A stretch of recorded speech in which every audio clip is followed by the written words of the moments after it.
우크라이나 젤렌스키 대통령이 최근에 밝힌 입장은 우크라이나는 이제 지금 당장으로서는 평화 협상에 관심이 없고요. 러시아가 지금 점령한 우크라이나 땅이 우크라이나 전국토의 한 20%쯤 됩니다. 20%. 그 20%의 면적은 우리나라 전체보다도 넓어요. 그런 상황에서는 사실은 젤렌스키 대통령이 아니라 어떤 나라의 대통령도 그 상태에서 평화 협상에 나설 수는 없을 겁니다. 이 전쟁은 우리가 역사에서 보면은 시작하기 시는 쉬웠으나 종결하기는 힘들었던 역사 사례들로 정말 풍부하게 있습니다. 어떤 상황에서 과연 이 종결이 이루어질 것일까? 경제의 신과 함께하는 고품격 경제 콘텐츠 신과 함께 오늘은 신가대화로 준비했습니다. 안녕하세요. 3프로TV의 권순우 팀장입니다. 지난번 우크라이나 전쟁이 처음 시작됐을 때 이 지역에선 도대체 어떤 일이 있었기에 이런 전쟁이 일어났을까 하는 과거의 히스토리부터 현재 상황까지 잘 설명해 주셔서 굉장히 좀 인상적인 시간을 함께 했었는데요. 오늘도 그 권기창 전 우크라이나 대사를 모시고 현재의 전황과 앞으로의 발생할 수 있는 다양한 이슈들에 대해서 이야기 나눠보겠습니다. 권 대사님 안녕하십니까? 안녕하세요. 권기창입니다. 반갑습니다. 워낙 많은 분들이 그때 그 권 대사님의 이야기를 좀 많이 들어주셨는데 그때 이후에도 많이 바쁘셨죠? 네, 그렇습니다. 그때 이후에 3프로TV에 또 출연한 덕분이기도 하고 여기저기서 이제 언론과 우리 방송에서 좀 출연 요청이 많았고요. 그리고 우리나라 주요 신문들도 기고문을 좀 보내달라는 요청도 있었고 또 여기 대학 여기저기에서 이제 대학이나 일반 모임에서 우크라이나 전쟁 관련 특강을 해달라는 그런 요청들 그래서 상당히 좀 바쁘게 지냈습니다. 그러니까 워낙 그 많은 사람들이 관심을 갖고 우리나라뿐만 아니라 전 세계가 관심 갖고 있는 사안인데 실제 거기서 그 대사로서 활동을 하셨던 분의 얘기를 좀 더 좀 생생하게 듣기는 부분들이 좀 있었던 것 같아요. 본격적인 얘기를 하기 앞서서 오늘 좀 전하고자 하는 메시지가 좀 있다 그러셔가지고 좀 어떤 얘기 좀 하고 싶으셨어요? 네, 우크라이나 전쟁에 관련된 얘기를 하기 앞서서요. 제가 그 인터넷을 좀 보다 보니까 인터넷에서 이상한 내용이 떠돌고 있는데 그것은 우크라이나가 친일 국가라는 얘기였습니다. 예, 저도 그거 본 것 같아요. 네, 그래서 제가 진짜 친일 국가예요? 친일 국가 아닙니다. 그러니까 제가 우크라이나에 근무했으니까 잘 알지요. 예. 그 우크라이나 사람들이 갖고 있는 일본에 대한 인식은 아주 좋습니다. 그건 우선 첫 번째 기술이 발전된 나라 그리고 아주 발전된 선진국 이런 이미지죠. 그런데 우리 한국도 우크라이나 사람들한테는 비슷한 이미지로 비춰지고 있기 때문에 일본이나 우리나라나 별 차이 없을 정도로 발전된 선진국이라고 그렇게 생각하고 있죠.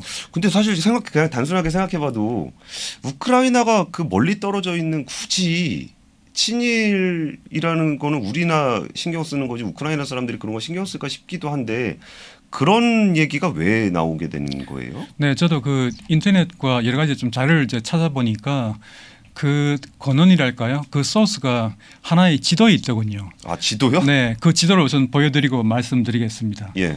여기 지금 지도를 보시면은 이게 동북아시아 한국과 중국 그리고 일본을 이제 표시한 이제 지도인데요. 예. 여기 지금 우크라이나 말로 돼 있는데 이 지도에 보면 이제 독도를 다케시마로 표기하고 우크라이나 말로 돼 있지만 동해를 일본해로 표기하고 있습니다. 근데 이 지도가 어디에 떼어 있냐면 위키피디아에 우크라이나판 위키피디아에 나와 있습니다. 그런데 그 우리나라 인터넷에 글을 올리는 분들은 이 지도를 아마 제 생각에 누군가가 이 지도를 먼저 가져와서 그 우크라이나가 친일 국가라고 이제 말하기 시작했던 것 같아요. 그게 쫙 퍼졌는데 제가 왜 우크라이나가 친일 국가가 아니라고 말씀드리면 한 가지 지도만 보여드리면 됩니다. 이 지도는 위키피디아 우크라이나판이고요. 예, 그거는 그냥 일반인들이 편집할 수 있는 그렇습니다. 그런 지도고. 예, 위키피디아는 일반인들이 올리는 자료이기 때문에 누구나 접근이 가능한 거죠. 지금 제가 다시 보여드린 이 지도는 자세히 보시면 독도로 하고 있고 그다음에 이 우크라이나 말이 돼 있지만 그 위에 있는 뜻은 동해라는 뜻입니다. 이건 이건 동해와 이것은 같은 지도죠. 하지만 이것은 위키피디아하고는 좀 다른 위키미디어라는 역시 그 민간 웹사이트인 위키미디어는 미국에서 운영하는 웹사이트입니다.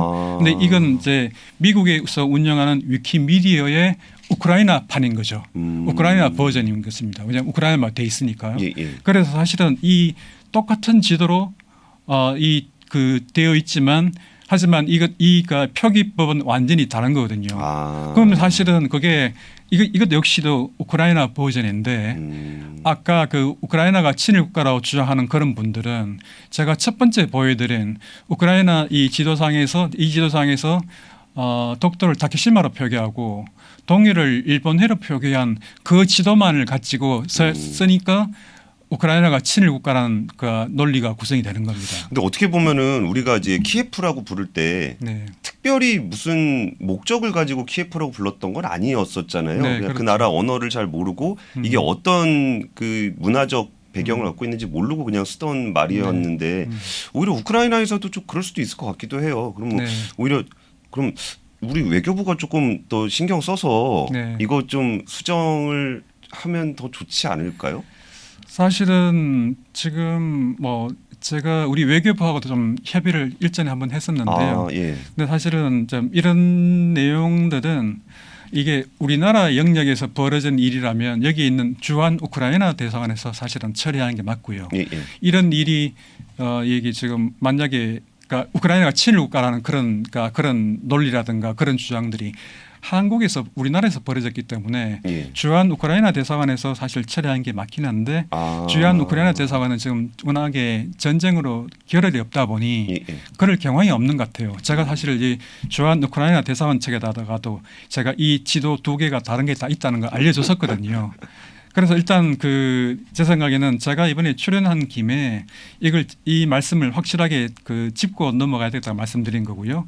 다시 말씀드리지만 우크라이나 이 말로 표기된 이 지도에는 똑같은 지도로 이 독도를 독도로 표기하고 동해를 동해로 표기한 지도도 있기 때문에 우크라이나가 그러니까 우크라이나는 친일 국가라고 말하는 것은 그것은 간단히 말해서 가짜 뉴스입니다. 근데 가짜 뉴스라는 게 저는 이렇게 많이 떠돌고 있을 줄은 몰랐거든요. 혹시 이게 가짜 뉴스를 그냥 일종의 뭐 해프닝으로만 넘길 수도 없는 부분들도 있어요? 그렇습니다. 제가 여기 제가 들어보니까 이 주한 우크라이나 대사관에서 오픈한 우크라이나 전쟁 관련 지원 성금을 내는 그 계좌번호가 우크라이나를 지원하기 위한 그렇죠. 성금. 한국 사람들이 우크라이나를 지원하기 위해서 이제 우크라이나 대사관에서 이 개설한 계좌가 있거든요. 주한 우크라이나 대사관에서 개설한 계좌. 거기에 이 성금을 보낸 분들 중에 일부는 나중에 이제 인터넷을 통해 가지고 우크라이나가 친일 국가라는 소식을 접하고 그걸로 사실로 생각해서 친일 국가인 우크라이나한테 성금을 낼 수는 없겠다 해가지고 그 돈을 다시 돌려달라고 하는 분들도 있대요. 와, 그래서 그냥 단순히 그냥 웃고 넘어갈 일이 아니네요. 그렇습니다. 그래서 그런 부분이 문제가라는 걸 제가 그래서 그러니까 아주 많이 시청자들이 많은 삼프로 TV에서 제가 확실하게 말씀드리고 싶은 거고요. 네, 시청자 여러분 이거는 확실하게 말씀해 주실 수 있답니다. 그러니까 우크라이나는 친일 국가가 아니다. 그러니까 친일이라는 단어가 일본이랑 친하냐 안 친하냐 이런 정도의 의미로 우리가 사용하고 있지는 않잖아요. 우리가 일반적으로 사용하는 친일이라는 표현에는 뭔가 한국을 배격하는 듯한 이미지를 가지고 있는데 사실 우크라이나가 일본을 좋아하고 그것처럼 한국도 좋아하지 뭐 일본을 좋아해서 한국을 배격하거나 그런 건 전혀 아니다. 그리고 그렇습니다. 거기에 대한 근거는 저 지도에서 다케시마라고 표기를 한 건데 같은 지도에도 독도라고 써 있는 것도 있고 다케시마라고 써 있는 것도 있어서 특별히 진짜 어떤 목적을 가지고 한국의 독도를 일본의 다케시마라는 의미로 공식적으로 얘기하거나 그런 건 아니다. 그렇습니다. 저는 확실하게 말씀드리면서 좀 시작해 보겠습니다. 한 가지만 제가 더 덧붙이고 지나갈게요. 그래서 제가 우크라이나에서 대사로 제작할 당시에 사실 우리가 이 동해 그리고 이 독도 이런 문제는 사실 우리가 대사관에서 다루는 중요한 문제 중에 하나였어요. 그래서 이 지조를 다루는 말하자면 이 기관을 우리 담당자 찾아가서 만났어요. 거기가 이 담당 부처는 인프라 부고요. 인프라를 담당하는 부처고 그 산하에 카르토그라피아라는 정부 지도 제작 기관이 있습니다. 카르토그라피아. 그래서 그 카르토그라피아하고 우리 대사관의 담당관이 협의를 해보니까 우크라이나에서 공식적으로 제작하는 지도에는 항상 동해와 일본해는 병기하는 게 이 우크라이나 정부의 입장이래요. 뭐 그것은 뭐 우리가 특별히 이견을 달 필요가 없는 그런 사안이고 병기하고 있으니까. 그다음에 독도 같은 경우에는 이 섬의 크기가 워낙 작다 보니까 예. 본인들이 정부가 제작하는 모든 지도에서 독도를 표기하고 있지는 않답니다. 근데 이제 그런 상황이고 정부가 제작하는 지도는 한 5년 만에 한 번씩 개편을 하기 때문에 예. 한 5년 후에 다시 본인들이 우리 측이 원하는 방향으로 검토해 보겠다. 그게 우리가 대사관에서 확인한 우크라이나 정부의 공식 입장입니다. 대사관에서 하는 일이 굉장히 많네요. 예, 네, 많습니다. 네. 예, 알겠습니다. 그럼 이제 본격적으로 그 우크라이나 러시아 전쟁 이야기를 좀 해보겠습니다. 일단 그동안 시간도 많이 지났고 생각보다 전쟁이 굉장히 길어지고 있어요. 그리고 뉴스도 좀 다양해지다 보니까 요즘에 전황이 일단 어떻게 되지?라는 것들을 궁금해하실 분들이 좀 많을 것 같은데요. 지금 전쟁 상황 자체는 좀 어떻게 흘러가고 있어요? 지금 전쟁은 이제 그 당초 개전 초기에는 러시아가 키이우 이제 공략에 공을 들였다가 아시다시피 그건 실패했습니다. 예. 그리고 이제 그 푸틴 대통령은 그 플랜 B로 우크라이나 동부 지방, 즉 돈바스 지방과 그다음에 남부 마리우폴 그리고 남부에 속하는 헤르손주 이쪽을 이제 집중적으로 공략해서 많은 성과를 거뒀죠. 지금 현재의 전황은 며칠 전에 이제 그 루안스크의 마지막 그 우크라이나의 마지막 거점 도시였던 리시찬스크라는 도시가 있습니다. 예. 거기를 러시아군이 이제 점령함으로써 루안스크를 완전히 이제 장악했습니다. 그래서 이제 그 돈바스 전체를 보면 그 도네츠크 주까지 포함해서 보면은 돈바스 지역의 한 80%를 러시아군이 지금 장악한 상황이고요. 리시찬스크를 장악한 후에 러시아가 이제 작전을 좀 중지하고 있습니다. 그래요? 네, 그 작전을 중지하고 있는 이유는 우선 저희 그 군사들에게 좀 쉬는 시간을 주고, 예. 그 다음에 다시 이제 군 병력을 보충하고 재정비하기 위한 시간을 갖기 위한 겁니다. 좀 정지해가지고 좀 협상한다는 얘기를 하실 줄 알고 조금 기대했는데 오히려 군사를 좀 정비한다는 거는 조금 더 길게 갈 수도 있다는 얘기네요. 그렇습니다. 이제 다음 이제 다가올 또 도네츠크 전투.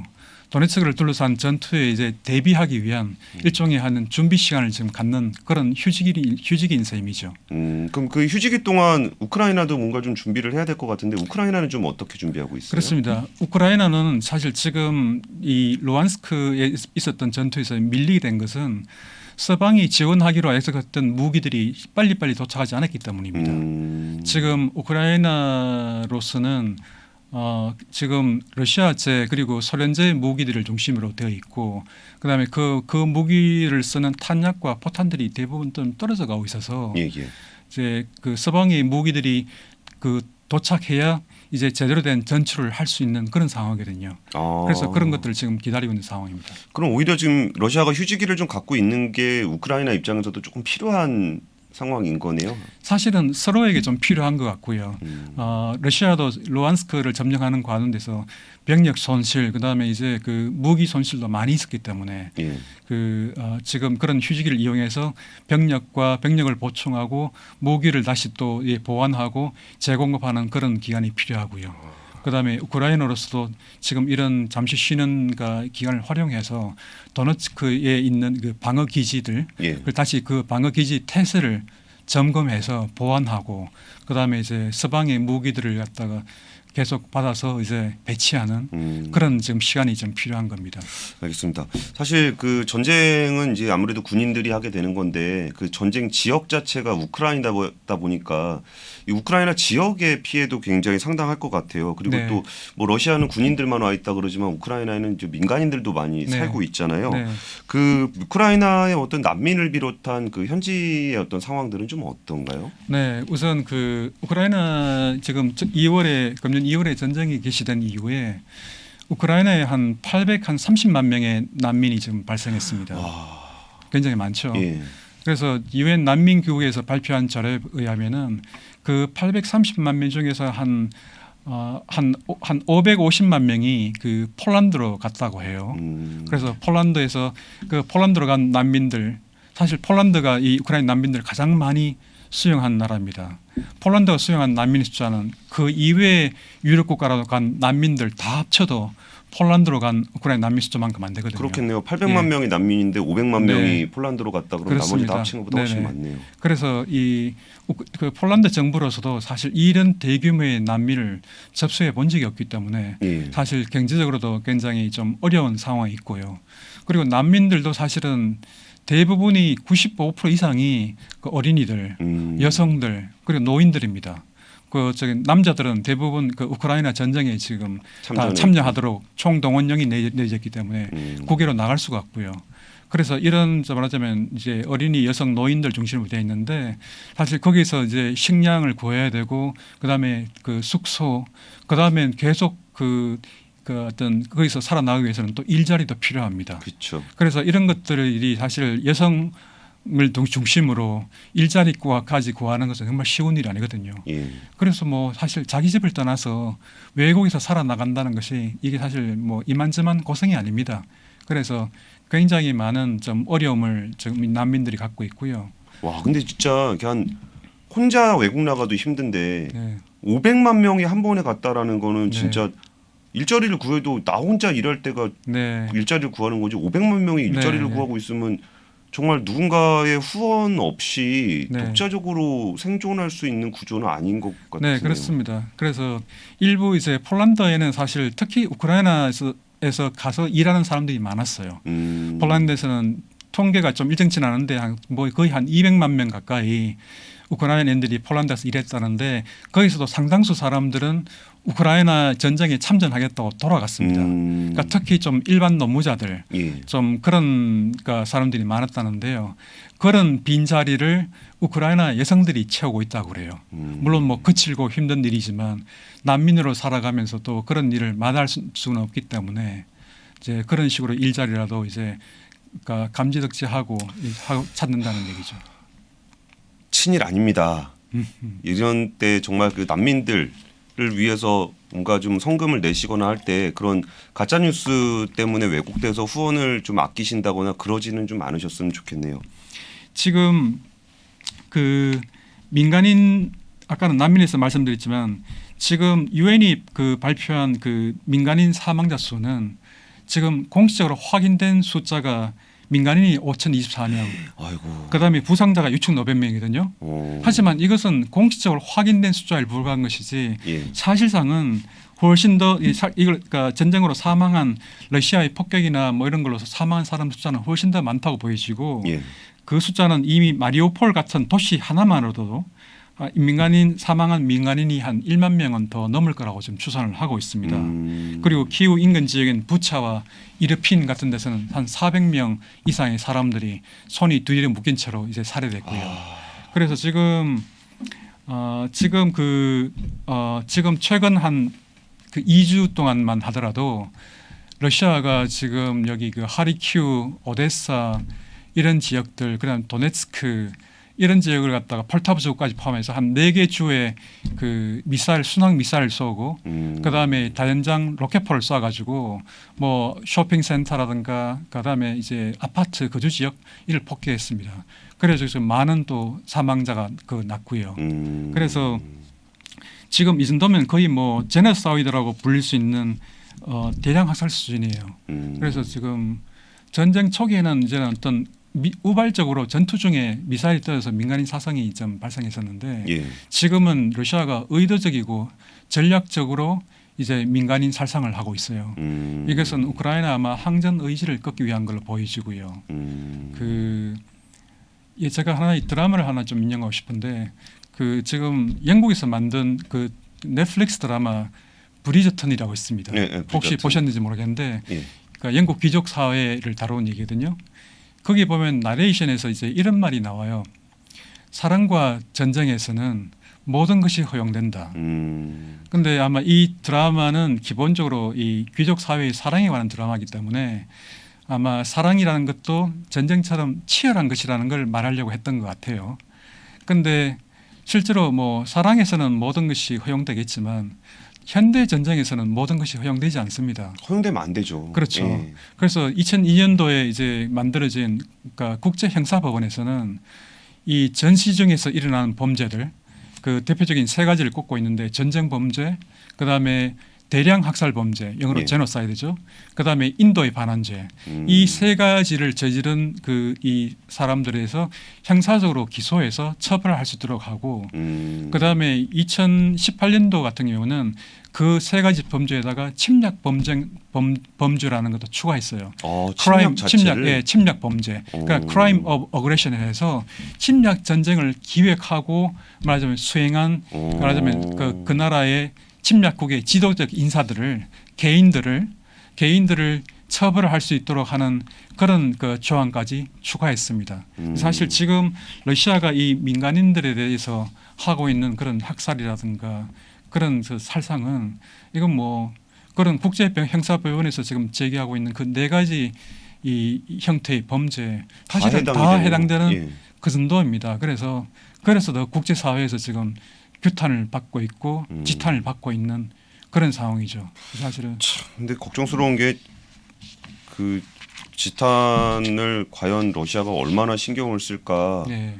뭐 나중에 전쟁 끝나고 나서 어떻게 될지는 뭐 그때 가서 보는 거고 뭐 그 이런 정상적인 사고 방식들이 그 러시아 지도부에게 좀 전달이 잘 됐으면 좋겠네요. 네. 사실 그 전에 과연 했던 그 러시아가 수행했던 대표적인 전쟁 두 가지를 보면은 푸틴이 총리 시절에 이제 시작했던 제2차 체첸 전쟁에서 보면 수도 거르저니를 함락하기 위해서 한 3개월간 이 수도를 아주 초토화시켰어요. 포격적으로. 그래서 수많은 민간인들을 살상시켰고요. 그다음에 2015년 이제 그 시리아 알레포에서는 러시아 그 전투기들이 학교와 병원 시설을 무차별 폭격해서 또 많은 민간인을 살상시켰습니다. 그래서 사실 러시아가 지금 현재 우크라이나에서 벌이고 있는 이런 전쟁 형태는 사실 새로운 게 아니고 러시아가 계속 써왔던 말하자면 그 나라 국민들의 항전 의지를 꺾기 위한 그런 수단이었던 셈이죠. 사실 그 초기만 하더라도 전쟁 초기만 하더라도 생각보다 러시아가 싸움을 잘 못하네 이런 느낌도 좀 받았고 근데 시간이 지날수록 그래도 역시 군사력이 강한 국가는 강한 국가구나라는 생각들을 좀 많이 드는 것 같아요. 그러면 사실 우크라이나 입장에서는 이 전쟁을 이끌어가는 게 굉장히 버거울 것 같은데 현재 상황에서 가장 큰 장애 요인이라고 한다면 어떤 게 있을까요? 지금 우크라이나 입장에서 가장 큰 장애 요인은 사실은 그러니까 무기 문제입니다. 무기. 네. 그리고 지금 이 돈바스 지역에서 러시아군이 이 성공적으로 이 루안스크를 장악한 것은 러시아군이 이제 작전을 좀 바꿨기 때문이거든요. 사실은 이것은 러시아군이 작전을 소모전이라고 부릅니다. 이렇게 이 소모전이라는 의미는 러시아군이 이제 키예프 북쪽에서의 어떤 그 공략하던 그런 방식과는 달리 이 돈바스 지역은 대광활한 초원입니다. 광활한 평원인 것이죠. 그래서 포격전 위주로 전투를 하고 있거든요. 그래서 특히 이제 포격전을 할 때 그 대포를 한 5일 정도간 이 장거리 대포로 이 도시를 포격을 가해서 완전히 초토화시킨 다음에 그 다음에 그 탱크와 장갑차 그리고 보병이 이제 진군해서 전투를 벌이고 장악해 나는 형태로 그런 식으로 이제 그 진행하고 있거든요. 그런데 이런 방식의 전투는 사실 인적 물적 희생 손실이 굉장히 큰 방식입니다. 예. 그래서 소모전이라고 부르고요. 그런데 우크라이나도 사실 그렇게 하려면은 이제 이 신속하게 이 전략을 좀 거기에 맞춰서 좀 변화시켜 나가야 되는데 그렇게 하지를 못했습니다.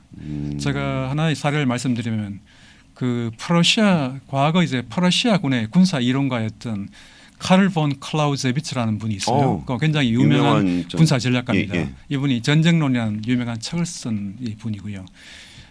이 클라우제비츠의 이 전쟁론에 보면은 전략이라는 것은 다이내믹해야 되고 그 다음에 그 항상 변하는 것이어야 되고 그리고 계속 끊임없이 활기를 띠는 것이어야 된다고 그렇게 얘기를 하고 있습니다.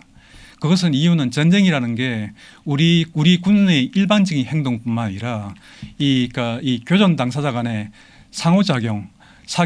끊임없는 상호작용을 통해서 이제 이루어지는 것이 전쟁이기 때문에 상대방의 전략이나 상대방의 위치, 상대방이 하고 있는 모든 것을 고려해 가지고 전략은 끊임없이 바꿔 나가야 한다는 거거든요. 그런데 우크라이나군은 그렇게 하지를 못했었습니다.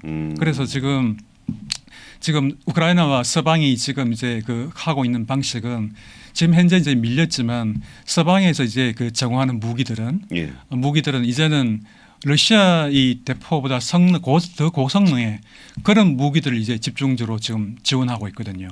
그래서 그리고 이제 우크라이나군이 갖고 있던 기존의 러시아제, 소련제 이 대포나 그런 무기들의 탄환이라든가 포탄이 이제 바닥을 내고 있습니다. 그래서 더 이상 쓰기가 힘들고요. 심지어는 동유럽 국가, 폴란드나 인접 국가들이 갖고 있던 소련제, 러시아제 탄환, 포탄도 다 가져다 썼기 때문에 그것도 지금 바닥이 나고 있기 때문에 더 이상 그런 러시아제 무기에 의존하기 힘들고요. 그럼 아까 말씀하셨을 때 그 서방 국가에서 제공하는 무기가 아직 안 왔다 그랬잖아요. 네. 근데 아까 러시아제 무기는 전반적으로 좀 줄었고 네. 언제 오나요? 네. 사실은 그래서 서방의 무기들이 사실 뭐 계속 들어오긴 한데 이 여러 가지 이유로 좀 지연이 되고 있어요. 가장 큰 지연 사유는 우크라이나 군인들의 훈련 문제입니다. 왜냐하면 우크라이나 군들은 지금까지 러시아제 무기와 소련제 무기만을 써왔기 때문에 서방의 고성능 무기들은 대포에서 좌표를 어떻게 계산하고 그런 것들이 전부 다 이게 말하자면 컴퓨터로 해서 작동하는 뭐 그런 방식이기 때문에 사실은 정밀한 고성능 정밀 무기들이거든요. 그래서 그런 것들을 이용하기 위해서는 제대로 사용할 수 있기 위해서는 최소한 1주에서 한 달 정도의 교육이 필요하다 그러고 그래서 미국을 중심으로 우크라이나 군들을 이제 독일에서 그리고 폴란드 같은 나라들에서 훈련을 시키고 있습니다. 그러니까 전쟁을 하는 군인들이 있는데 또 독일이나 폴란드로 데리고 와서 훈련을 시키고 있다고요? 네, 그렇습니다.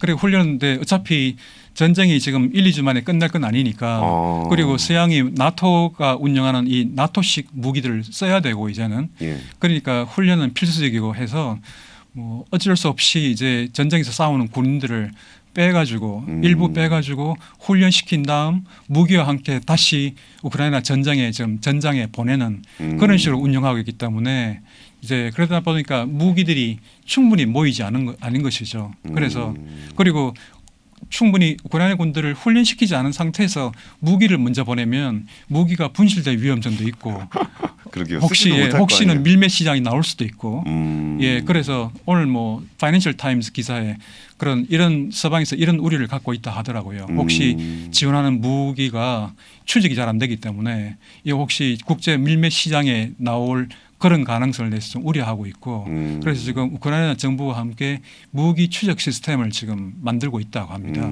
그래서 이런 서방의 무기들이 전체적으로 우크라이나에 가장 많이 들어가는 시점이 서방 전문가들은 한 금년 10월경이라 될 거라고 해요. 10월. 그러니까 아직도 좀 시간이 좀 더 필요합니다. 그때 되면 이제 우크라이나 군이 본격적으로 돈바스든 헤르손이든 본격적으로 이제 다시 반격을 가할 수 있을 텐데 그 반격이 과연 그 무기들과 그 반격이 게임 체인저가 될 수 있을지 그 부분은 아직 좀 불확실한 부분입니다. 오히려 아까 전에 러시아가 지금 약간 전쟁의 휴지기를 좀 가지고 있다라고 말씀을 해주셨는데 오히려 지금 우크라이나 군도 서방의 구기를 받고 훈련하고 그럴 시간이 필요하다는 거 보면은 이 휴지기 동안 뭘 준비하느냐가 굉장히 좀 향후에도 좀 중요해질 것 같으네요. 3프로TV와 전자신문이 함께하는 오프라인 세미나 변화와 생존 2022 하반기 자산시장 대전망 유진투자증권 강영현 이사 교보증권 박병창 부장 신한은행 오건영 부부장 부동산 전문가 아기곰 스마트튜브 김학열 소장 사전 등록해 주신 분들 중 200분께 페이지 투북스의 신간 도서를 드립니다. 그리고 위즈덤 칼리지 1인 수강권도 3분께 드리겠습니다. 자세한 사항은 3프로TV 영상 하단 공지사항 및 유튜브 커뮤니티를 확인해 주십시오. 근데 사실 뭐 전쟁 당사자들도 그렇지만 이제 그 전반적인 글로벌 경제도 그렇고 서방과 유럽에서도 조금씩 뭐 희망 섞인 얘기겠지만 휴전 얘기들을 조금씩 하는 것 같아요. 이게 진짜 그러니까 우리가 옆에서 보기에 그냥 빨리 휴전했으면 좋겠다라는 희망 섞인 얘기인 건지 아니면 좀 러시아와 우크라이나 사이에서도 휴전 관련한 협상에 좀 관심을 갖고 있는지 그것도 좀 궁금합니다. 네, 지금 사실 뭐 우크라이나와 우선 러시아는 휴전 협상에 그다지 적극적이지는 않습니다. 그 지금 그런 얘기가 나오는 것은 사실 서방 미국을 비롯한 유럽 각 국가들에서 이 전쟁의 피로감이 조금씩 나타나고 있기 때문에 그것이 반영된 결과거든요. 그리고 이 문제에 관해서는 나토 국가들 간에 상당한 좀 입장 차이가 있습니다. 이제 그런 피로감에도 불구하고 우선 미국과 영국 그리고 폴란드 이쪽들은 좀 더 이제 그 우크라이나에 대해서 더 적극적으로 지원해가지고 러시아를 좀 패배시키게 할 정도로 우크라이나에 대한 그 지원에 좀 더 적극적인 입장인 거고요. 예.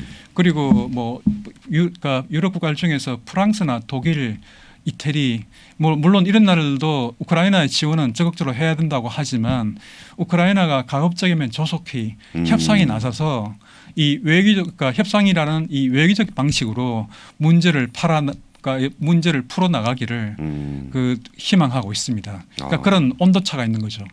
그러네요. 근데 네. 이게 사실 협상이라는 것도 이게 오늘부터 갑자기 협상하자 이렇게 해서 되는 건 아니잖아요. 네. 그러면은 일종의 어떤 전쟁의 어떤 양상들 그 전쟁은 결국 협상을 위해서 하는 거니까 네.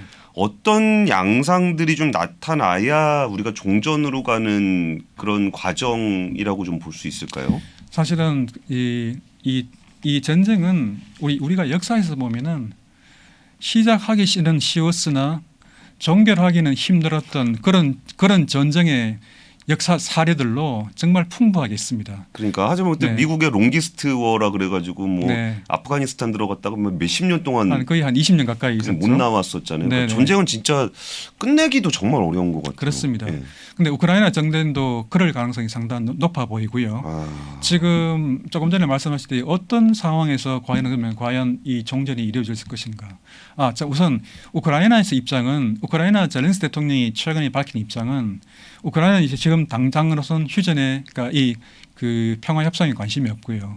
우크라이나는 이제 지금 잃어버린 지금 그 러시아가 병합한 땅, 러시아가 지금 점령한 지금 이 루안스크 주라든가 헤르손이라든가 마리우폴 이런 지역에 대해서 반격을 가해서 그런 땅을 회복한 다음에 그 다음에 이제 유리한 입장을 갖고 휴전 그러니까 이 협상에 임하겠다, 평화 협상에 임하겠다 이런 생각을 갖고 있어서 지금 러시아가 지금 점령한 우크라이나 땅이 우크라이나 전국토의 한 20%좀 됩니다. 20%. 그 20%의 면적은 우리나라 전체보다도 넓어요. 네. 그 정도로 넓기 때문에 그런 상황에서는 사실은 젤렌스키 대통령이 아니라 그 젤렌스키 대통령 같은 이 상황에 처한 어떤 나라의 대통령도 그 상태에서 평화협상에 나설 수는 없을 겁니다. 왜냐하면 그 상태에서 평화협상에 나선다는 것은 이 지금 실제한 땅 그러면 러시아가 점령한 땅을 사실은 그대로 수용할 수도 있다는 마음가짐을 갖고 나가야 이 협상이 타결될 수 있을 거거든요. 그렇죠. 그렇지 않다면 그 협상은 해보나 마나합니다.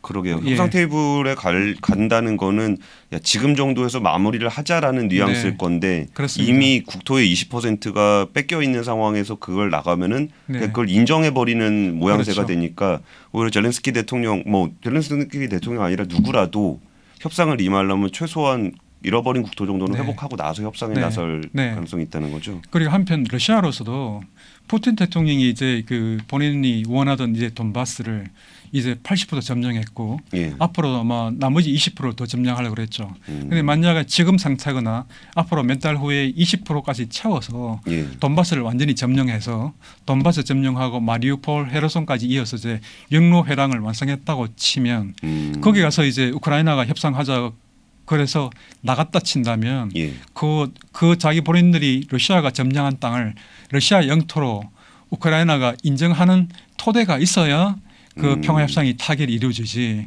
그렇지 않고 만약에 우크라이나가 지금까지 러시아 한 땅을 다 되돌려 줘야 우리가 평화협상 우리가 뭐 이제 나토에 가입하지 않고 어쩌 해가지고 평화협상을 타결했다. 이러면 푸틴 대통령이 응할까요? 응하지 않을 겁니다. 그래서 그런 경우에는 푸틴 역시 그 평화협상에 그런 식으로는 응하지 않을 거거든요. 그래서 사실은 이런저런 우크라이나든 러시아든 이런저런 제가 설명드린 이유로 평화협상을 통해서 이 전쟁을 타결하는 게 사실은 아주 쉽지 않은 일입니다. 물론 과거 역사에 보면 많은 전쟁들이 평화 협상을 통해서 종전을 하긴 했어요. 예. 한국 전쟁도 마찬가지였고 하지만 이제 이라크 전쟁은 예를 들어 미국이 한 20일 만에 이라크를 패퇴시키고 그렇죠. 전쟁이 끝났는데 그때는 평화 협상이라는 게 없었습니다. 평화 협상이라는 게 없었죠. 그래서 그냥 흐지부지 끝나버린 거거든요. 그래서 지금 서방인 전문가들도 이 우크라이나와 러시아 이 전쟁은 양측이 말하자면 양측 지도자가 이 마주하고 있는 이 어려운 상황에서 과연 평화 협상을 해서 평화 협상으로 이루어지지 않을지도 모른다는 생각도 많이 하고 있습니다. 그 말은 이렇게 치고받고 싸우다가 어느 시점에 서로가 지치면은 예. 시점엔 그냥 그 선을 국경선으로 하고 그냥 허지부지 그냥 이렇게 철군하면서 그 선을 국경선으로 그냥 삼고 사실상 국경선으로 삼고 이제 전쟁이 끝날 수도 있다는 얘기죠. 그러니까 줄거놓고서 양쪽에서 총 들고 지키긴 하는데 쏘진 네. 않으면서 네. 전쟁이 끝난 것도 아니지만 예. 전쟁을 하는 것도 아닌 상태로 네. 그냥 네. 할 수도 있다. 네. 근데 뭐 어느 쪽이 될지는 모르겠지만 그 어느 쪽이라는 거는 누가 어디를 점령하고 있는 상태에서 끝나게 될지는 모르겠지만 그렇게라도 좀 추가적인 피해가 없었으면 하는 네. 바람은 좀 네. 있습니다. 근데 저도 이제 이 우크라이나 전쟁을 바라볼 때 야, 이게 우크라이나 전쟁이 이렇게 전 세계에게 경제에 영향을 미치게 될 거라고는 좀 상상을 잘 못했었던 것 같아요. 네. 그러면서 들리는 얘기가 뭐 저는 뭐 정유사라든지 이런 데도 좀 얘기 들어봤는데 그러면 러시아산 우랄유가 싸게 나오는데 그거 좀 받아오면은 좀 기름값 많으니까 좀 많이 남길 수가 있긴 하지만 네. 좀 눈치 보여서 못 하고 있다 뭐 이런 네. 얘기들도 좀 하면서 네. 어찌 보면은 이 상황에서 좀 이익을 보고 있는 주체들도 좀 일부 있는 것 같아요. 네. 그러면 뭐 가장 큰 이익을 보고 있는 주체 나라 여기는 좀 어딜까요? 지금 아마 좀 그런 측면 말씀하신 측면에서 가장 이익을 보고 있는 것은 아마 지금 뭐 중국과 인도 같은 나라가 될 겁니다. 원래 뭐 그 중국은 그러니까 러시아산 뭐 원유나 천연가스를 일부 수입하긴 하지만 많이 수입하는 것은 아닌데 예. 지금 이제 전쟁이 터진 이후에 그러니까 미국과 유럽에서 그러니까 러시아산 원유 수입을 줄이고 예. 천연가스 수입을 줄이다 보니까 이제 말하자면 중국과 인도가 대신해서 디스카운트된 가격으로 굉장히 많이 지금 와. 수입하고 있다거든요. 그건 뭐 사실 서방에서 그 내용을 뭐 잘 알고 있습니다. 하지만 그것은 또 정상적인 뭐 교역 관계의 일부분이기도 해서 그걸 가지고 서방에서 특별히 그걸 가지고 뭐 인도나 중국에 대해서 제재를 하거나 뭐 그러고 있지는 않죠. 그러면 근데 중국의 포지션도 사실 참 옆에서 보면 좀 얄미울 때가 있어요. 이게 네. 뭐 전쟁을 러시아 침공을 지지한다 그러면서도 특별히 뭐 군사 지원하는 것 같지는 않으면서도 네. 기름 싸게 받아가지고 좀 재미를 보는 것도 좀 있는 것 같으면서도 네. 근데 중국이 만약에 그 나토 무기가 이제 들어와서 그 우크라이나군이 쫙그 전용된 영토를 회복하고 나가면 그러니까 러시아도 좀 어느 정도 상황이 되면 좀 지칠 수도 있잖아요. 네네. 그럼 여기서 중국이 군사적으로 지원을 할 가능성도 있을까요? 사실 전쟁 직후만 하더라도 그러니까 금년 2월, 3월, 4월까지만 하더라도 사실 서방에서 갖고 있는 몇 가지 가장 큰 우려 중에 하나가 중국이 러시아를 군사적으로 또는 경제적으로 지원할지 여부였습니다. 그래서 금년 3월에 그러니까 미국의 국가안보보좌관이었던 제이크 설리반 안보보좌관이 양제츠 중국 공산당 외교당당 국무위원을 만나가지고 두 사람이 카운터파트거든요. 3월에 이제 만나서 회담을 하고 그래서 설리반 안보보좌관은 중국 측에다가 만약에 그 중국이 러시아에다가 군사적 지원 또는 경제적 지원 합해서 물질적 지원이죠. 예. 물질 지원을 한다면 중국은 중대한 결과에 직면하게 될 거라고 아주 확실한 그 톤으로 경고를 했습니다. 외교관끼리 하는 얘기에서 중대한 결과를 맞을 거라고 하는 것은 그건 정말 보통 말이 아니거든요. 그러니까 외교관들은 굉장히 이제 품위 있고 그렇죠. 점잖은 용어만 쓰는데 네. 중대한 상황을 맞이하게 될 것이다라는 얘기는 네. 거의 뭐 그건 뭐 거의 뭐 이 외교관에는 드물게 거의 직설적으로 아주 분명하게 그 이제만 경고한 셈인 거죠. 멱살 잡은 거 비슷한 느낌이네요. 뭐 그런 겁니다. 외교언어로 말하면. 그다음에 그래서 그 직후에 그다음 이제 바이든 대통령이 시진핑 대통령하고 전화 회담을 했었습니다. 예. 거기에서도 역시 바이든 대통령이 시진핑에게 중국이 러시아에 대해서 물질로 지원한다면 어떤 결과를 초래할 것인지 바이든 대통령이 직접 설명을 했다고 해요. 그래서 이 메시지가 특히 바이든 대통령과 시진핑 대통령이 통화를 하면 직후에 중국의 톤이 바뀌었습니다. 중국으로서도 아마 이 사태의 심각성을 깨달은 것 같고요. 그래서 그 이후부터 뭐 어떠한 지금까지 그 서방에서 파악하기로는 어떠한 그 군사적 지원도 없습니다. 그런데 사실 중국이 아까 말씀하신 질문을 좀 약간 설명하면은 사실 단기적으로는 중국이 이번 우크라이나 전쟁으로서 가장 큰 이득을 받고 있는 나라라고 사실 사람들이 얘기를 합니다. 예. 그건 뭐 상당히 또 사실이기도 하고요. 그러나 그 이유는 뭐냐면 단기적으로 중국이 얻는 이익은 지금 트럼프 대통령 시절부터 미국은 중국 때리기 나섰잖아요. 그렇죠. 그러니까 말하자면 성장하는 중국 그리고 기술적으로 또는 또 아주 급성장하고 있고 하지만 또 국제 교역의 룰은 또 지키지 않는 맞아요. 함부로의 지배권을 탈취하고 도둑질하는 그런 측면이 많이 있잖아요. 예. 자 그런 중국에 대해서 굉장히 적극적으로 견제하기 시작했고 그리고 미중 마찰이 일어났고 그랬잖아요.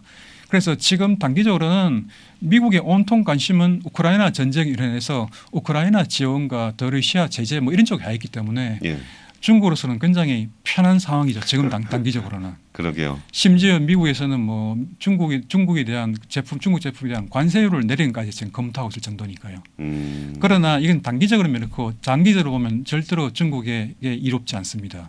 왜냐하면 러시아 같은 경우는 기본적으로 에너지 경제라서 예. 그 국가 예산의 50%가 에너지에서 나오는 거거든요. 에너지 팔아서 나오는 것인데 중국 같은 나라는 이제 러시아와 달리 유럽과 미국 시장 말하자면 국제적인 이 대규모 시장과 긴밀히 연결되어 있기 때문에 사실은 중국이 지속적으로 성장하기 위해서는 평화로운 국제 환경을 필요로 하고 그다음에 이제 중국 기업들은 이런 미국과 유럽의 큰 시장을 필요로 하고 있습니다. 그런데 이렇게 해서 신냉전이 벌어져서 양쪽이 진영이 갈라지게 되면 중국 기업들은 끊임없이 견제를 받을 것이고 어떤 외국에 큰 입찰하면 입찰이 잘 따르지 못할 것이고 서방의 중국에 대한 투자는 줄어들 것이고 뭐 이런 등등 이유로 해서 장기적으로는 사실 전혀 중국에 이로운 상황이 아닙니다. 그러네요. 단기적으로 에너지 가격 좀 싸게 사올 수 있는 환경 그리고 미국에서 중국을 계속적으로 견제를 해왔는데 지금 뭐 자신들의 인플레이션 문제를 해소하기 위해서라도 중국 거는 관세를 좀 낮춰주고 이런 단기적으로는 중국이 좀 유리할 수 있으나 어쨌든 국제교육 환경이 안 좋아지는 것 자체는 어느 나라에게도 이롭지는 않다는 말씀이신 것 같아요. 사실 중국 얘기를 좀 하면서 들었던 생각이 뭐 정말 중대한 결과를 초래할 것이다 이런 단어에서 이제 머릿속으로 이제 상상을 해보는 거죠. 중대한 결과가 뭘까라고 하면은 사실 중국과 미국의 가장 예민하게 부딪힐 부분은 누가 봐도 대만이잖아요. 거기서 양안 문제에 대한 긴장도도 많이 좀 안 좋아질 수도 있을 것 같은데 만약에 러시아가 유리한 방향으로 전쟁이 끝나면 이 양안 긴장감이 더 높아질까요? 아니면 낮아질까요? 굉장히 높아질 것입니다. 그건 왜냐하면은 지금 중국은 그러니까 미국 정보 당국의 분석에 하면 중국이 지금 러시아와 우크라이나 이 전쟁을 굉장히 많은 측면을 면밀히 지금 지켜보고 있다고 해요. 왜냐하면 그것은 중국이 만약에 대만을 침공했을 경우에 과연 서방이 어떤 제재를 부과하는지 그다음에 지금 뭐 각종 제재들이 있잖아요. 그런 것들을 어떻게 헤쳐나갈 수 있을 것인지 그러면 서방이 대만을 지원할 때 어떤 루트로 어떤 방식으로 어떤 물품을 사실은 수많은 검토할 사항들이 있습니다. 그래서 지금 하나 일종의 그 러시아가 우크라이나에 침공한 것은 중국이 대만을 침공했을 때를 대비한 하나의 텍스트북 같은 하나의 참고서 같은 교과서 내지 참고서 같은 그런 역할을 할 수 있다는 거거든요. 조금 이게 너무 야박한 얘기처럼 들릴 수 있을지 모르겠지만 미국 입장에서는 우크라이나보다는 대만의 지정학적인 가치가 더 높잖아요. 그렇습니다. 그러니까 우크라이나 전쟁을 통해서 서방이 어떻게 여기를 방어해내는지에 대한 모습들에 대한 시나리오를 가지고 그다음에 혹시 중국이 대만을 공격하게 되면은 어떻게 해봐야겠다는 시나리오를 좀 계속 검토하고 있다는 거죠. 네, 그렇습니다. 그래서 그런 점에서 굉장히 중요하고요. 사실 지금 서방에서는 수년 전부터 이제 중국이 대만을 침공할 가능성에 대해서 상당히 우려를 사실은 해왔습니다. 그건 왜냐하면 시진핑 주석이 이 외교 형태, 외교 전략이 굉장히 공격적이고 예. 그래서 실제로 이 대만을 중국이 대만을 수복해야 된다는 말을 하면서 무력 사용 가능성을 배제하지 않고 있거든요. 그래서 무력으로 침공할 가능성도 계속 오픈 상태로 계속 두고 있기 때문에 그럴 가능성이 있다고 좀 보는 거죠. 그런데 그 문제에 관해서는 지금 이 우크라이나와 달리 대만은 그래도 좀 기댈 수 있는 게 하나 있어요. 그게 뭐냐면 미국 국내법인데 대만 관계법이라는 겁니다. 대만 관계법은 1979년도에 이제 만들어진 법인데요. 예. 그게 이제 미국이 중국과 수교하면서 중국은 그 원 차이나 팔러시 예. 하나의 중국 원칙을 견지하니까 거기에 따라가기 위해서 할 수 없이 대만하고 단교했고요. 예. 대만하고 그 기존에 갖고 있던 상호 원조 조약 예. 일종의 동맹 조약이죠. 그걸 갖다가 폐기했습니다. 예. 그러다 보니까 이제 미국 의회에서는 미국의 대만에 대한 특별한 공약을 좀 유지할 필요는 있겠다 해서 의회 주도로 만들어진 게 대만관계법이고 예. 그 내용의 핵심은 미국 대통령이 의회와 협의해서 대만이 위험에 처했을 때 군사적으로 대만을 지원할 수 있다는 내용입니다. 그런데 이 포인트는 할 수 있다는 거거든요. 그렇죠. 그러니까 한미 동맹 같은 경우는 무조건 개입하는 것이지만 이건 예. 할 수 있다는 미국 국내법이기 때문에 예. 양자 조약이 아니라 미국 국내법이니까 그냥 미국에 달린 문제입니다. 그러다 보니까 그래서 이 규정을 이 법을 전략적 모성이라 불리거든요. 예. 그래서 이제 하지만 이 대만이 사실 우크라이나보다 훨씬 더 전략적으로 중요한 것은 이 대만의 반도체 산업, 특히 TSMC라는 말하자면 이 평가 가치가 삼성보다 더 높습니다. 그런 TSMC가 전 세계 반도체 배에서 많은 부분을 점유하고 있기 때문에 예. 특히 우리나라 삼성 같으면 뭐 메모리 분야의 세계 1등이지만 대만은 비메모리 분야에서 세계 1등이거든요. 예. 그래서 대만이 침공을 받고 TSMC가 점유당했을 경우에 세계에서 반도체 대란이 일어날 수 있기 때문에 미국은 사실은 대만이 더 전략적 가치가 높다고 보고 있습니다. 우크라이나에 비해서. 그래서 이제 중국이 대만을 침공했을 경우를 더 우려하고 있는 거예요. 그래서 예. 아까 말씀드린 대로 그 전략적 모호성을 보완하기 위해서 미국 내 전문가들 사이에서는 미국 정부가 이 대만 관계법을 개정해가지고 이걸 전략적 모호성이 아니라 미국 정부의 의무 조항으로 대만이 침공받았을 경우에 대만을 군사하게 지원하는 것을 의무적으로 하도록 바꿔야 된다. 그걸 이제 영어로 말하자면 strategic clarity 번역하면 한 전략적 명료성 정도가 될 겁니다. 그런 전략적 명료성을 갖춘 규정으로 바꿔야 된다. 그런 얘기가 계속 나오고 있어서 만약에 러시아가 이번 우크라이나 전쟁에서 승리하고 성공한다면 아마 이 미국 내에서 대만을 이렇게 보호하는 데 있어서 그런 전략적 매송을 갖춰야 된다는 그런 논의가 아마 더 많아질 것 같아요.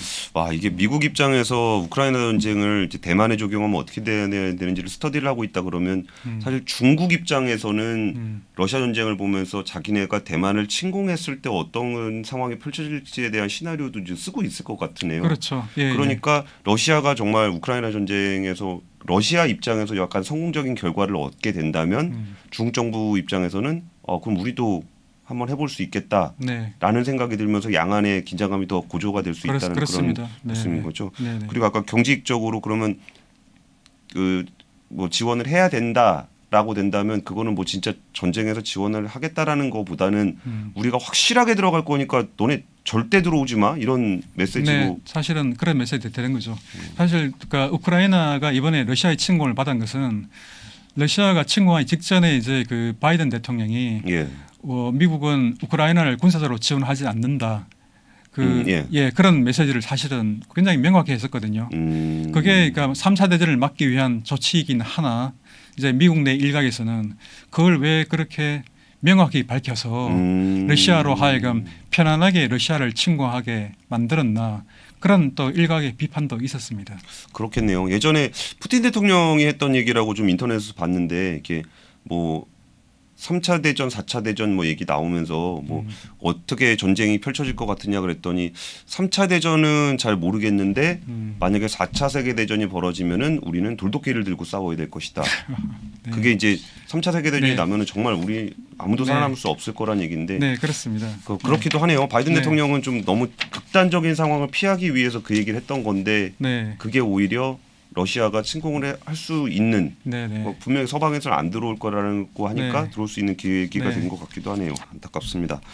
그 아무래도 우리는 어떻게 해야 되는지도 좀 관심이 좀 가긴 해요. 네. 사실 네. 우리가 뭐 우크라이나 전쟁에 뭐 군사 지원을 할 수 있는 입장도 아니고 여기서 우리가 뭐 러시아한테 뭐 전쟁 그만하십시오 뭐 그럴 수도 없고 이게 우리는 이런 국제사회에서는 어떤 역할을 좀 해야 될까요? 네.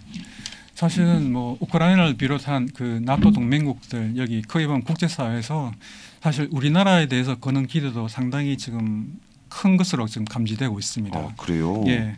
지금 뭐 그 우크라이나 재건회의에서는 그 우크라이나가 한강의 기적을 다시 재현하고 싶다는 표현까지 나왔고요. 그 우크라이나 측 자료에서 지금 한국 동란의 참화를 무릅쓰고 이게 세계 10위권의 경제 강국으로 우뚝 일어선 것을 보고 우리가 그걸 배워야 된다.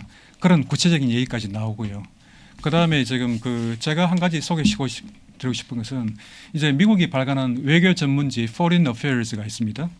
그 최신호 7, 8호가 최신호인데요. 그 제가 며칠 전에 본 그 논문이 긴 논문인데 전 미국 나토 대사였던 분과 그다음에 지금 현재 그 미국 외교협회 부회장 분이 이제 공동으로 쓴 논문인데 예. 그 제목이 뭐냐면 마지막 최선의 희망 부제는 더 나은 세계 질서를 구축하기 위한 서구의 마지막 기회라는 그 영어로 된 제목입니다. 예. 이분들의 핵심적인 주장은 지금 그 러시아의 우크라이나 침공을 해서 이 지금 각국이 굉장히 협조를 잘하고 있다는 거예요. 이 특히 민주 국가를 중심으로. 근데 이 기회를 놓치지 말고 지금 현재 지금 이 기존에 있던 규범에 기반한 세계 질서가 러시아의 도전으로 지금 좀 붕괴 위험에 처했는데 예. 지금 이렇게 각국 간의 협조가 잘 되고 있는 이 모멘텀을 살려가지고 새로운 그룹을 만들어야 된다는 것입니다. 새로운 이제 국가 간의 그룹을 말하는 거죠. 그러니까 기존에 있는 그 G7이라는 그룹이 있는데 예. 그건 이제 좀 너무 느슨하고 그다음에 어떤 국제 문제가 발생했을 때 그냥 너무 임시적으로 문제를 처리해서 그다지 그 효과적이지 않았다. 예. 그래서 그 G7에다가 한국과 그다음에 호주 뉴질랜드 이 아시아에 있는 3개국을 넣고 예. 거기다가 EU와 나토까지 더해서 총 G12를 만들어야 된다. 이 G12를 만들어 가지고 외교 안보 정책적으로도 같이 공조하고 같이 문제를 찾고 그다음에 이제 지금 러시아 전쟁에 대응하고 중국을 견제하고 그다음에 테러리즘 문제라든가 기후 변화, 팬데믹 같은 그런 주요 이슈들 거기에 대해서 공동 대응할 수 있도록 해야 그렇게 해야 지금 기존의 그 미국이 중심으로 만들었던 규범에 기반한 이 세계 질서를 유지해 나갈 수 있다. 그런 내용입니다. 사실은 그 내용을 보면 이제는 우리나라를 글로벌 플레이어로 간주를 하고 얘기하는 거죠. 그래서 사실 저는 이 기사를 보고 아주 흐뭇했는데요.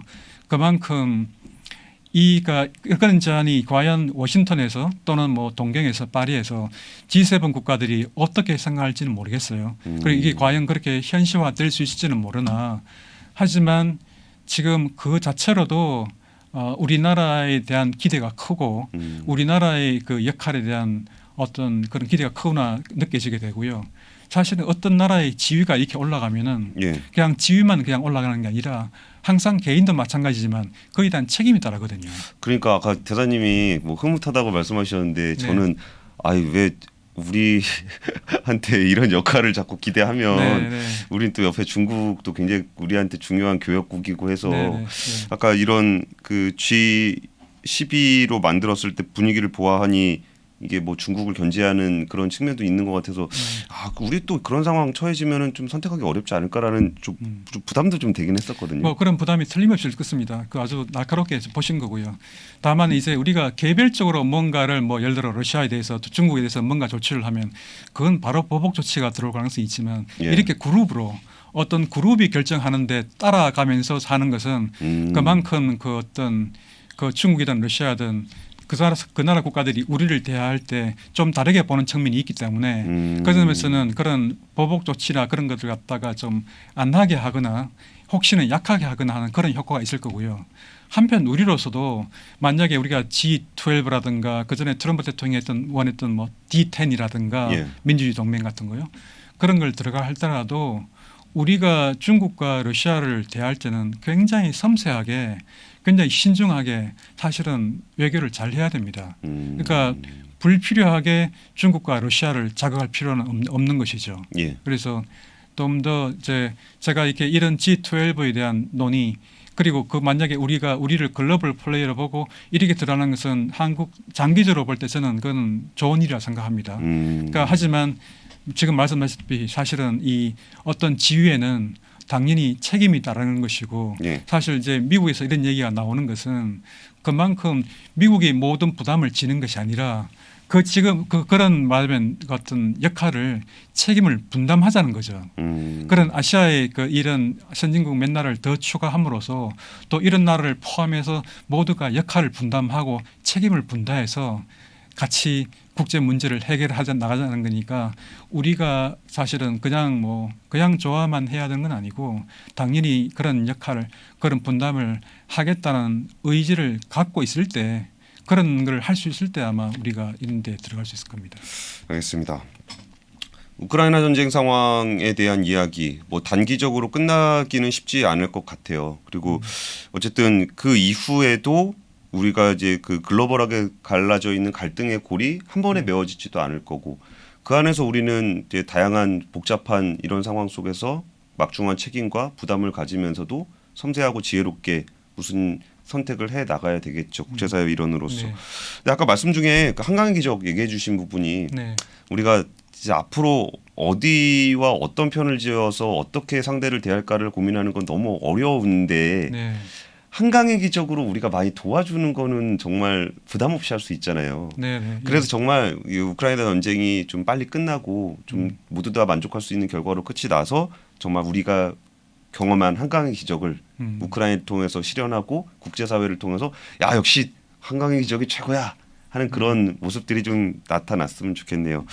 오늘은 그 우크라이나 전 대사셨던 권기창 전 대사님과 함께 러시아 우크라이나 전쟁 상황에 대한 이야기를 나눠봤습니다. 대사님 감사합니다. 네, 감사합니다.